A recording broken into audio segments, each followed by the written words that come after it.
Rajinikanth sir, இப்போ திமுக பொறுத்த வரைக்கும் விசிக கம்யூனிஸ்ட் கட்சிகள் கூட ஸ்டாலின் சந்தித்து பேசி அதுக்கு பிறகு முடிவெடுக்கப்பட்டு போனது. ஆனால் காங்கிரஸ் மீது வைக்கப்படக்கூடிய விமர்சனம் அப்படிங்கிறது ஒரே இரவில் அணி மாறிட்டாங்க அப்படிங்கிறத கொஞ்சம் காட்டமான விமர்சனம் காங்கிரஸ் மேலே முன்வைக்கிறாங்க. அது தவறுன்றீங்களா? அதாவது கூட்டணி முதல்ல சத்தியம் டிவி தொலைக்காட்சி நேயர்களுக்கும் நெறியாளருக்கும் சகத்தோழர்களுக்கும் எனது முதற்கண் வணக்கம். முதல்ல தேர்தல் கூட்டணி அப்படிங்கிறது இரண்டு வகையில் இருக்கும். ஒன்று தேர்தல், அந்த தேர்தல் நலன் சார்ந்தது மட்டும், இன்னொன்று கொள்கை சார்ந்தது. சரி, திராவிட முன்னேற்ற கழக தலைமையிலான கூட்டணி என்பது கொள்கை சார்ந்து இயங்கிய கூட்டணி, மதசார்பற்ற கூட்டணி, சமூக நீதிக்கான கூட்டணி. இந்த கூட்டணியில் பங்கு பெறுகிற பொழுது அவரவர்கள் கட்சியினுடைய நலனை முன்னிறுத்துவார்கள், வளர்ச்சியை முன்னிறுத்துவார்கள். ஒரு சில பேர் தான் அதை பார்க்க மாட்டாங்க. இப்போ எங்கள் தலைவர்லாம் என்னென்னா கொள்கை மட்டும்தான் பிரதானமாக பார்ப்பார். சீட்டு எண்ணிக்கை, போக்குவரத்து இதெல்லாம் செகண்டரி அவருக்கு. ஆனால் இப்போ நீங்கள் காங்கிரஸ் ஒரு வாய்ப்பு கிடைச்சிருக்கு, விஜயோடைய கட்சியினால் ஒரு வாய்ப்பு கிடைச்சிருக்கு. அதனால் கூடுதல் தொகுதியை பெறுவதற்கான முயற்சி அவங்க தேர்தலுக்கு முன்பே எடுத்தாங்க. சரி, இது கட்டாய திருமணம் பண்ணி வச்ச மாதிரி தான் திமுகவும் காங்கிரஸும் கூட்டணியில் இருந்தது. கூட்டணியில் கட்டாய திருமணம் பண்ணி வச்ச மாதிரி இருந்தாலும் கூட்டணிக்கு வந்துவிட்ட பிறகு ஒரு குடும்பமாக வாழ வேண்டிய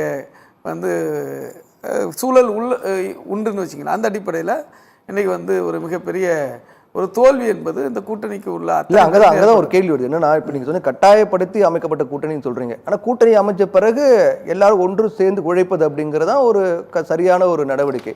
ஆனா அங்கதான் நீங்க கூட்டணி அமைறதுக்கு முன்னாடி வரைக்கும் முரண் இருக்கலாம், கருத்து வேறுபாடு எல்லாமே இருக்கலாம். கூட்டணி அமைந்த பிறகு வெற்றி மற்றும் ஒன்று இலக்கா இருக்கணும். அப்படி இருந்தது, அங்கதான் சிக்கல் இருக்கு. அது இருந்ததுதான் கேள்வி. யாரு தோக்குன்னு நினைப்பாங்க, அதெல்லாம் மாற்றுக்கிறது இல்லை. இல்ல, விசிக தலைவரே சொன்னாரு, என்ன நம்முடைய தொண்டர்கள் நிர்வாகிகள்லாம் கூட்டணி கட்சியினருக்கு போட்டியிடக்கூடிய தொகுதிகளை வேலை பார்க்கல. ஒரு சில நிர்வாகிகள் ஒழுங்கா வேலை பார்க்கல, அது கட்சியில உள்கட்சி பிரச்சனை. அது பெரிய விஷயம் இல்லையா?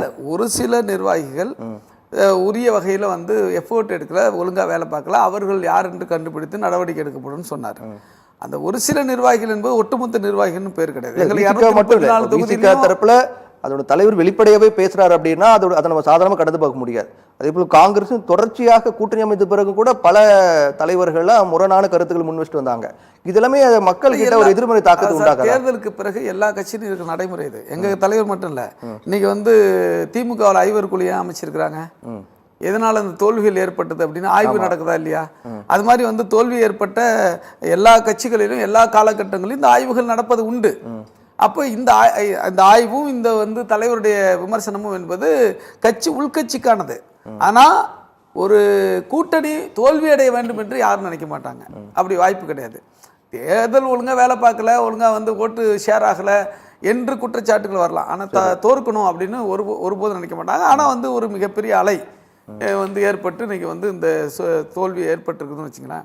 இதுக்கு பரஸ்பரம் எல்லாருமே காரணம். இப்போ நீங்கள் பார்த்தீங்கன்னா காங்கிரஸ் ரஜினி சொன்னாப்புல மாணிக்கம் தாக்கூர் ஒரு சில மாவட்ட தலைவர்கிட்ட கூப்பிட்டு சொல்லி வேலை பார்க்காதீங்கன்னு சொன்னார் அப்படின்னா, அப்போ காங்கிரஸால் நாங்கள் தோல்வி அடைந்தோம் ஏற்றுக்க முடியுமா? அவர் ஏற்றுக்கிறாரா? அப்படி ஏற்றுக்க முடியாதுல்ல. அப்போ அதுக்கு மற்ற கட்சிகளுடைய கூட்டணிகள் இருக்கு இல்லையா? அப்போனா காங்கிரஸை மிகை பலமாக நாங்கள் கருதுகிறோம் என்பதை அவர் ஏற்றுக்கிறாருன்னு அர்த்தம். அப்படி இருந்தால் நல்லது தான், அதில் மாற்றுக்கிறது இல்லை. அப்போ அதில் என்னென்னா சில எந்த அடிப்படையில் சொல்கிற நான் புரிஞ்சுக்கிறேன்னா, நீங்கள் ஓட்டு போடுங்க அப்படின்னு சொல்கிறதுக்கும் அமைதியாக இருக்கிறது வித்தியாசம் இருக்கு. ஆனால் ஓட்டு போடாதீங்கன்னு சொல்கிறதுனால மிகப்பெரிய விலை ஏற்படும் இல்லையா? ஓட்டு போடாதீங்கன்னு யாருமே சொல்ல மாட்டாங்க சார். அவருக்கு உடன்பாடு இல்லாமல் இருக்கலாம், இந்த கூட்டணியில் உடன்பாடு இல்லாமல் இருக்கலாம். அவர் பிரவீன் சக்கரவர்த்தி எல்லாம் உடன்பாடு இல்லாமல் தான் இருந்தாங்க. அதுக்காக அவருடைய பகுதியில் வேணால் அமைதியாக இருந்திருக்கலாம், அவர் தரப்பு அமைதியாக இருந்திருக்கலாம். ஆனால் கட்சியே அமைதியாக இருக்கிறதுக்கு அவர் உத்தரவு போட்டாருங்கிறது அது ஏற்க நியாயமானதாக எனக்கு தெரியல. ஒன்று. இன்னொரு விஷயம் என்னென்னா, இப்போ வெற்றி பெற்ற பிறகு அவங்க திமுக எதிர்பார்க்குறது ஒரு கர்டசி வரணும் அப்படிங்கிற எதிர்பார்க்குறது தப்பு கிடையாது. அதே சமயத்தில் அவங்க போயிருக்கலாம், சந்திச்சிருக்கலாம், சொல்லியிருக்கலாம், அதுவும் தப்பு கிடையாது. அதே சமயத்தில் சொல்லலை என்பதே ஒரு மிகப்பெரிய குற்றச்சாட்டு அப்படின்னு சொல்ல முடியாது. ஆனால் அவங்க கட்சி அவங்க தனியாக முடிவு எடுக்கிறாங்க. அப்படி எங்கள் தலைவர் கம்யூனிஸ்டுகள் போய் சந்தித்தாங்க, பேசினாங்க. இப்போ வந்த பிறகு நாங்கள் தாவேகாவுக்கு சப்போர்ட் பண்ணோம். அவர்கிட்ட சொன்ன முன்னாள் முதலமைச்சர் மரியாதைக்குரிய மு க ஸ்டாலின் சொல்லிட்டு வந்தோம். அதை காங்கிரஸை செய்யலைங்கிறது அவங்களுக்கு மனக்குறை இருக்குது. அதே சமயத்தில் அரசியலில் நிரந்தரமான நண்பனும் அல்ல, நிரந்தரமான எதிரியும் அல்ல. இன்னைக்கு வந்து கூட்டணி என்பது தமிழ்நாட்டிலும் மாநில அளவிலும் சட்டமன்ற தேர்தலும் வந்து ஒன்றிய அளவிலும் வந்து மாறி மாறி தான் நடந்திருக்குது. 1967 மிக தீர்க்கமாக வந்து காங்கிரஸை எதிர்த்த கட்சி தான் திமுக. காங்கிரஸை எதிர்த்து தான் அண்ணாதுரை அவர்கள் வந்து முதலமைச்சரானார். அதன் பிறகு 80களில் அதே காங்கிரஸோடு இந்திரா காந்தியோடு டாக்டர் கலைஞர் அவர்கள் வந்து கூட்டணி வச்சார். அப்புறம் வந்து நீங்க பாத்தீங்கன்னா விபி சிங் அவங்க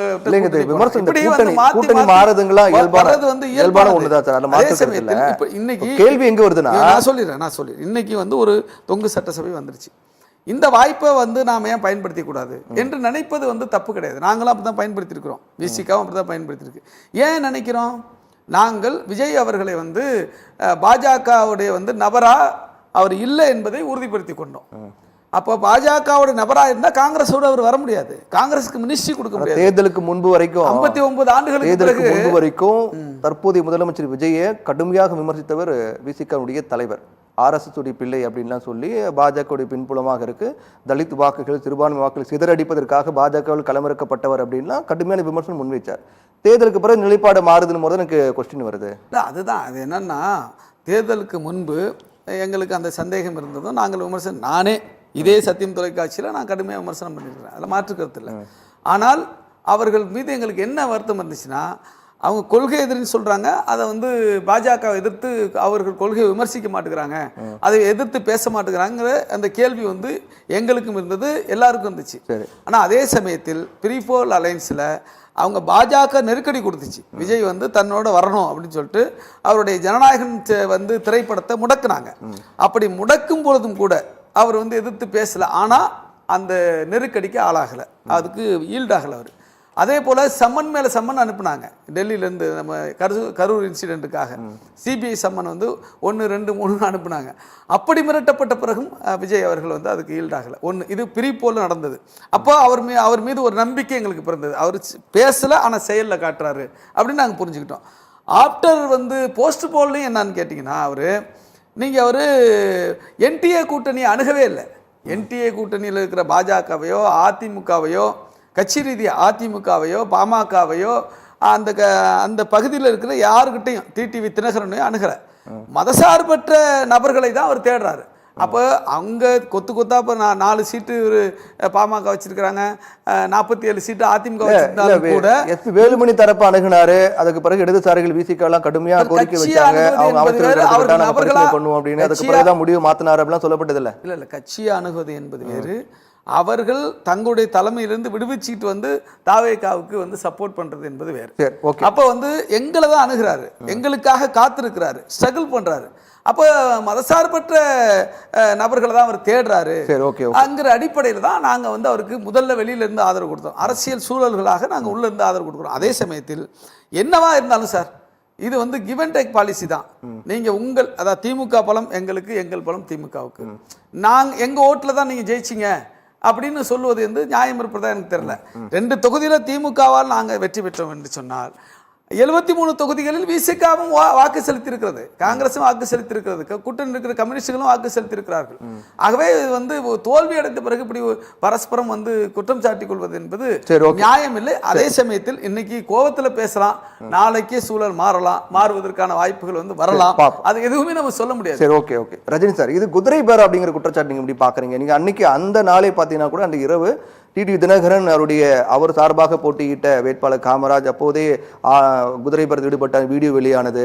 அப்புறம் நான் இல்லை அது ஏஐ வீடியோன்னாங்க, திரும்ப அவரு மறுப்பு தெரிவித்தது, திரும்ப தாவேக்கு சப்போர்ட் பண்ணது. அப்போவே நான் சொன்னேன் அப்படின்னு இப்போ டிடிவி தினகரன் சொல்றாரு. அதை தொடர்ந்து இப்போ 3 எம்எல்ஏக்கள் ராஜினாமா, உடனே ராஜினாமா பண்ண அடுத்த கணமே தாவேக்கள் இணைத்து, இதெல்லாம் நீங்க எப்படி பாக்குறீங்க? இது தூய ஆட்சி தரக்கூடிய சொன்ன கட்சி செய்யக்கூடிய வேலையா நீங்க பாக்குறீங்களா? இல்லை, இந்த விஷயங்கள் தவிர்க்கப்பட வேண்டும் என்பதில் மாற்றுக்கிறது. அதே சமயத்தில் இதை வந்து என்டர்டெயினும் பண்ணக்கூடாதுங்கிறது தான் என்னுடைய தனிப்பட்ட கருத்தும் கூட, அதில் மாற்று கருத்தில். விஜய் அவர்களுக்கு ஒரு அவப்பேரை இந்த நிகழ்ச்சிகள் ஏற்படுத்தும் என்பதிலையும் மாற்று கருத்தில். காமராஜை பொறுத்தளவுக்கு அவர் வந்து உண்மையில் ஒரு தனிப்பட்ட மக்கள் செல்வாக்கு கொண்ட ஒரு நபர் தான். மன்னார்குடியில் வெற்றி பெற்றவர், அமமுகவில் வெற்றி பெற்றார். அவர் வந்து இன்னைக்கு சொந்த முடிவு வந்து சொந்த முடிவு எடுத்திருக்கிறாரு. அதை வந்து நாம் வேற மாதிரி பார்க்க வேணாம்னு நினைக்கிறேன். அதே சமயத்தில் திமுக கூட்டணி வெற்றி பெற்ற கட்சிகள் ஏன் வந்து தாவேகாவுக்கு சப்போர்ட் பண்ணாங்க அப்படின்னா, இங்கே வந்து நான் சிவராஜசேகர் சொன்னது போல் 108 இடங்கள் வந்து பீப்புள் மேண்டேட், மக்கள் தீர்ப்பு வந்து விஜய் அவர்கள் முதலமைச்சராக வேண்டும் என்கிற அந்த நோக்கத்தோடு போட்டிருக்காங்க. குறைந்தது ஒரு 10 தான் குறையுது, 10 தொகுதி தான் குறையுது. அப்போ இந்த 10 தொகுதி கிடைக்காத பட்சத்தில் என்ன நடக்கும்னா, கண்டிப்பாக இங்கே குடியரசுத் தலைவர் ஆட்சி அமுல்படுத்தப்படும், அல்லது குதிரை பேரத்திற்கு இடம் கொடுக்கப்படும், அல்லது மீண்டும் மக்கள் மீது மீண்டும் ஒரு தேர்தலை அந்த சுமையை சுமத்துகிற ஒரு சூழல் ஏற்படும். இந்த சூழல்கள் எல்லாம் ஏற்படக்கூடாது என்பதற்காகத்தான் கொள்கை அடிப்படையில் திமுகவோடு பெரிய அளவில் மாறுபட்ட கட்சியாக தாவேகா இருப்பதாக தோன்றவில்லை. இன்னைக்கு வந்து திமுக எப்படி பெரியார் கொள்கை தலைவரோ அம்பேத்கர் கொள்கை தலைவரோ அப்படிதான் தாவேகாவுக்கும் பெரியாரும் அம்பேத்கரும் அந்த அடிப்படையில் கொள்கை தலைவர்களாக இருக்கிறாங்க. அந்த அடிப்படையில் மக்களுடைய தீர்ப்பை மதிக்கிற வகையில் தான் கொள்கை சிதையாமல் இன்றைக்கு அந்த உத்தியை வந்து திமுக கூட்டணி வெற்றி பெற்ற கட்சிகள் செய்திருக்கிறார்கள். அது தவறு இல்லை. ஒரு கேள்வியை திருப்பி கேட்டீங்க சிவராஜசேகர்கிட்ட. அவங்க தோல்வியில் உங்கள் கூட தான் நின்னாங்க, நீங்கள் ஏன் வந்து தோல்வி என்னோடனே இன்னொரு இடத்துக்கு போறீங்க கேட்டீங்க. அது வேறு வழி இல்லை. தமிழ்நாட்டை பொறுத்தளவுக்கு பாஜகவோடு வந்து திமுக கூட்டணி அமைச்சுன்னா மக்கள் நம்ப மாட்டாங்க. அப்போ வேறு வழி கிடையாது, பாஜக கூட போக முடியாது. இதுக்கு பிறகு எப்படின்னு தெரியாது, இதுக்கு முன்னாடி வரைக்கும் போக முடியாது.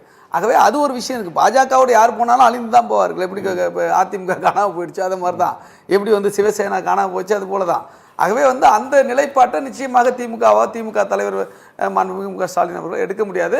ஆகவே வேற வழி இல்லை. அதனால அவங்க வந்து காங்கிரஸோடு அல்லது வந்து இருந்துதான் ஆகணுங்கிறது தான் நீங்க இந்த கேள்விக்கு பதிலான பதில். நிகழ்ச்சியில் கலந்து கொண்ட 5 பேருக்கும் மிக்க நன்றி.